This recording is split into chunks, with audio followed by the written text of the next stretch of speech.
অনেক বেলা হয়ে গেল। কটা বাজে? 2:25 অলমোস্ট।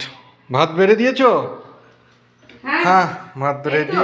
ভাত বেড়ে দিয়েছি, কি গরম দিয়েছি? গরম ভাত আর সাথে আলু ভাজা দিয়েছি, বুঝলি? ওপরে একটু ঘি দিলাম, আজকে শনিবার তো, নিরামিষ তো। ব্যাস ব্যাস, ঘি দিয়ে আর আলু ভাজা দিয়ে কিচ্ছু ভাত চাই না। আর কি কি করেছো? করেছি রে, টুকটাক করতে অনেক হয়ে গেছে। কি? এই দুটো পোস্ত বড়া দিচ্ছি, পোস্তর বড়া। আচ্ছা। তারপরে তোর যাচ্ছে পনির আলু তরকারি। One of my favourite. তারপর যাচ্ছে আলু পেঁপের তরকারি, ছোলা আর নারকেল দিয়ে। শনিবার নিরামিষ। শনিবার। নিরামিষি ওইটা কি নিরামিষি আলুর দম? তারপর তো নিরামিষি আলুর দম। ঘি গরম মশলা কিশমিশ, দিয়েছো? কাজু, কিশমিশ, কাজু বাদাম, নারকেল, চারু মগজ সব দিয়েছি।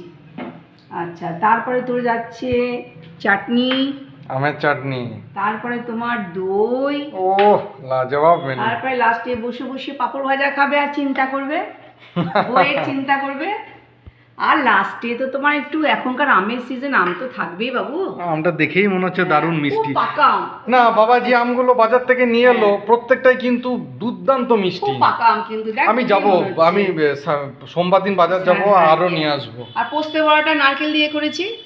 পোস্ত নারকেল দিয়ে বাটা। নিরামিষই লাজবাব মেনু। নিরামিষ, একদম পুরো নিরামিষ। আমার ঘি আলু ভাজা দিয়েছো, ওতেই হয়ে যাবে। আর হ্যাঁ, তোর তো কিছু লাগে না, ঘি আলু ভাজা দিলে তোমার আর পনির দিয়েছো, ব্যাস। বেশ খাই, অনেক বেলা হয়ে গেল। গেছে, খেয়ে নে।